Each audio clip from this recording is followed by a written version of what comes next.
وفاة الفنان إبراهيم تاتلس حقيقة أم شائعة؟ لكن قبل ذلك لا تنسى الإعجاب بالفيديو والاشتراك في القناة. في الأيام الأخيرة انتشرت أخبار مؤلمة تزعم وفاة الفنان التركي إبراهيم تاتلس في ظروف غامضة، ما أثار قلق جمهوره الكبير في تركيا والعالم العربي، خصوصا أن محبيه تربوا على أغانيه العاطفية وصوته الذي يلقب بالإمبراطور.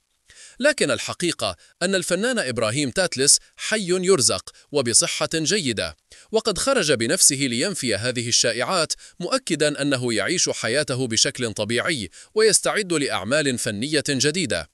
عدد من المواقع الإخبارية التركية الموثوقة مثل آيدنليك وهابيرلر أكدت أن ما تم تداوله مجرد شائعة لا أساس لها من الصحة، وأن الفنان بخير ويتابع نشاطه كالمعتاد.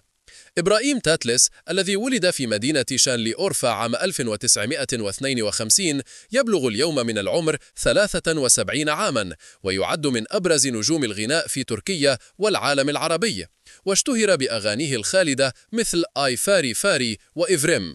ورغم أن الفنان مر خلال حياته بعدة أزمات صحية خطيرة، منها حادث إطلاق نار عام 2011 وحادث سير عام 2022، إلا أنه تجاوزها جميعا بإرادة قوية. وفي تصريحاته الأخيرة عبر تاتلس عن استيائه من مروجي سائعات، مؤكدا أنه سيتابع قانونيا كل من ينشر أخبارا كاذبة تثير البلبلة بين جمهوره.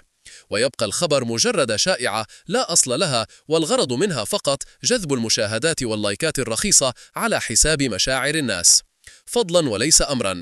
لا تنسى الإعجاب بالفيديو والاشتراك في القناة تشجيعا لنا لنستمر في نشر المزيد من الأخبار الموثوقة والحقيقية.